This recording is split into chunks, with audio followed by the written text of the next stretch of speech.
So you've been diving for quite a while, Steve. What is it that you saw in industry that made you want to create the Sidemount Essentials program? Well, I think it came from, training a lot of people over the years. Mm-hmm. And there was clearly, I wanted to give my students more from their courses. I mean, obviously, as we know, having the GoPro footage underwater and then actually giving that to the students enabled them to really see themselves in training and to have something to review after the course as well. Sure. So they could see the mistakes they were making and how to improve. What that enabled me to do then was take that a step further. And I kind of thought, is there a way that we can create materials that other divers, before we've even met them yet, could watch, view, use, learn from, and then turn up to a course better prepared? Okay. Yeah. But in terms of the course itself, though, were there things that you were seeing in traditional training courses that were kind of lacking that you wanted to fill the gap with? Yeah, well, in general, one of the big ones is divers just not being correctly weighted. Mm-hmm. Not working on teamwork exercises. Finning techniques were kind of poor. Buoyancy control was not very good. So it was a course that kind of developed all those key areas first, your essential skills, if you like, or the foundational skills, it's kind of being called, isn't it? Yeah. And then really taking that further from there. But what was the design process? How did you know which things to add in? What did you decide was important? I guess you could argue a lot of trial and error initially with the students, and watching lots of students go through the program over a number of years. Yeah. And then you could also say that the training I'd received, being higher level training like cave diving, for example, that was the first time I learned about, the back kick was actually a kick that existed. Yeah. I was already a technical diver. It was never mentioned back in, 2001 or 99 even. Yeah. It just wasn't a kick we did. Now everybody knows what the back kick is. Sure. So I think because there's a lot more awareness now of the different levels, and divers being in trim is a great one, isn't it? We talk about it all the time. Yeah, exactly. It's the first thing someone comments on online, right? Yeah. Divers not in trim. No, exactly. Get the trim police out. The trim police video was a recent one. Yeah. When you looked at the diver training, would you say that there were things that the industry was really missing, in terms of what they were delivering for divers? Yeah, I think if you take all different divers that we meet, if you get a different open water diver or advanced open water diver, the first thing you ask him is like, how much dive experience have they got? Yep. Where have they been diving?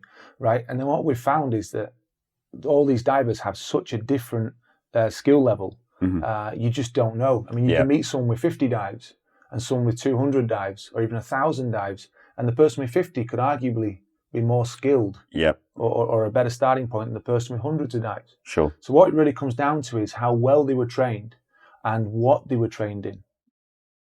When you started teaching, what is it that you thought was missing that you thought you were going to try to create something to fill that gap? Yeah, sure. Well, the whole Sidemount Essentials concept was come about because Sidemount was like the key tool to use or configuration to use to help me get divers streamlined and moving through the water really well. Plus, it's something I'm really passionate about. Sure. But let's focus on the essentials for now. And they're what's really missing. So it didn't actually matter the configuration, to be honest, but the essential skills or your foundational skills. And these are things like being correctly weighted, good buoyancy control and breathing control from the diver, having good finning techniques, and then your general teamwork skills, working in an ascent with somebody, navigating to a wreck using a compass, swimming in the blue. These were all the things I found on courses. They just weren't getting trained. Okay. If you look at open water courses, kneeling down, doing skills, sure, it's important to clear a mask and learn how to switch a regulator out, but what a big thing missing, I think, for a lot of divers was they weren't really taking them on a dive and showing them essential dive skills. Okay. Why is it that it's your course? Why was no one else seeing that? And what is it enabled your course to become successful, if you like, and leave others behind? Well, I think one of the major things was that it's constantly evolved. From every time I've ran one and all the students on it, you're putting somebody through a comprehensive course. Mhm. Is definitely the way to put it. So it's not a 2-day program. It's 3 to 4 days. Yep. Maybe even 5, and you're working on different skills every day, and you're spending quite a lot of time in the water. So you're building constantly those skills with people. Sure. And that's what's really making the difference. Yeah. But I mean, in terms of the kind of the evolution, if you like, of the course, I mean, what changes, would you say you've made throughout the time you've been running it?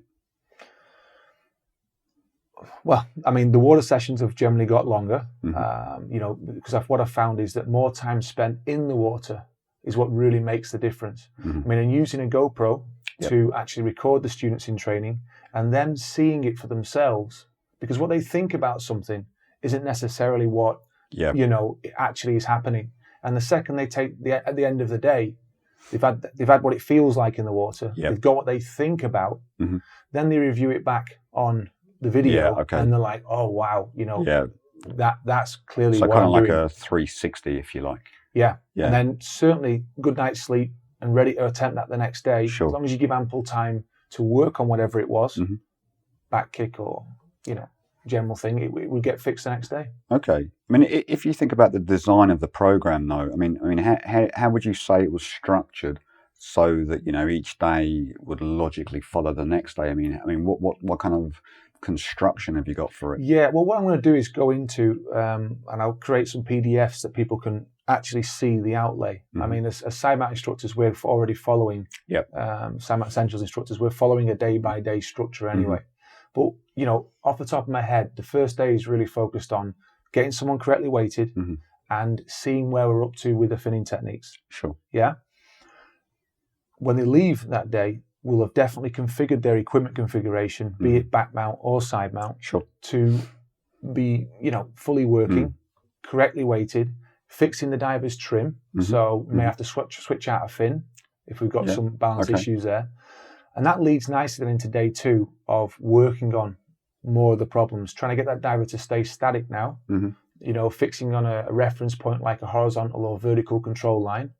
And that's the real challenge for a lot of people, is just that the Yeah. first time ever they've Yeah. held static for a length of time. Mhm. And if you've got a diver doing that, then that's great. Then Yeah, that's sure. the right time then to learn regulator switches or getting someone to perform a helicopter turn. Mhm. I mean, there's no point if somebody can't stay still Sure. advancing with those skills. But is it kind of fair to say that the way the course is structured is that almost, I mean, I tell people myself that each day is almost preparing you for the next day, and that there's a logical sequence in terms of how we approach it. Yeah, definitely. And I think there is a procedure in place every day, but there is enough time underwater to work on what people need. Yep. And that is good news, because if people come with slightly different skill sets, we're not going to be slowing them down at all. Sure. What we're in fact going to do is progress somebody at the level they're at. Mm-hmm. So we're just going to make them a lot better. Yeah. Yeah. So in terms of other changes on the course, I mean, probably the biggest thing probably was the introduction of the online training part.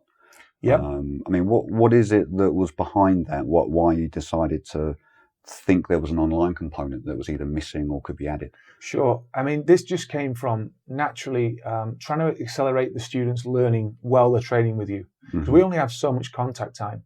Sure. So one of the big ones was, since we're using video anyway to show them what's happening at the end of the day, yeah, they can take them away, right? And it's like anything. If they then show that video to somebody else and try and explain it, I mean, you're constantly reminding yourself that isn't the way to do it, and this is the way we fixed it. Sure. Right? So I knew that video was very valuable, and it was a great thing to give to the students at the end of it. But that got me on to thinking, if you could actually make a series of videos, that would show the common problems students have and make them available to students you've not met yet. Yeah. Could they effectively be aware of or learn more about what it is you're trying to achieve, and then come better prepared to your course, before they've even met you yet? Okay. So this is just like the control line improved the underwater sessions. I guess the online training arguably better prepares or improves somebody prior to coming to a course. And I mean, and what have you seen then when people have come that have now taken that online training, when they've come for the waterwork? What kind of difference has it made? One of the big things we cover in online training is the setup of equipment, and that concept about understanding, how all the equipment works well together, why it must be set up correctly. The weighting needs to be right. Understanding that a diver needs to make some kind of trim check.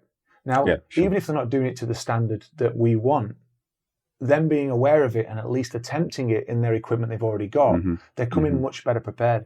Sure. At least they understand about, I can't just add more weight to fix a problem. Yes. I need to actually take weight off and then move that weight up and down the body to make possibly a problem go away. Yeah. I mean, I'll tell you what I noticed actually. When I was running a lot of Sidemount courses starting out in the UK, and you'd be in a cold car park or something, and the amount of time it would take to explain, here's the cylinder band, here's the bolt snap, here's the safety cord, and it's sort of taken all of that away now.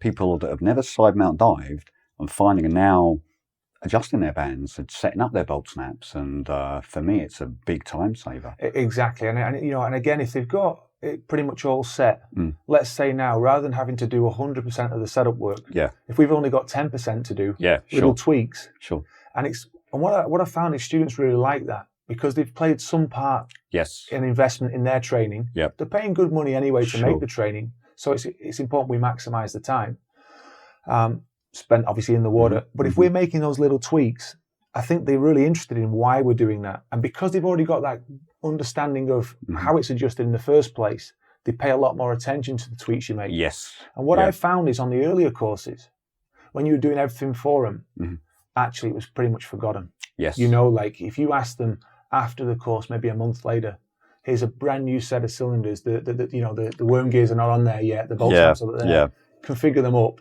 they'd literally be scratching their head. Probably been a bit guilty of that at times, Exactly. So how can we combat that? Well, to give them something they continually study, which is the online training, they can watch it as many times as they want, pause it and do a little bit of work, and watch a bit more. It's brilliant for that.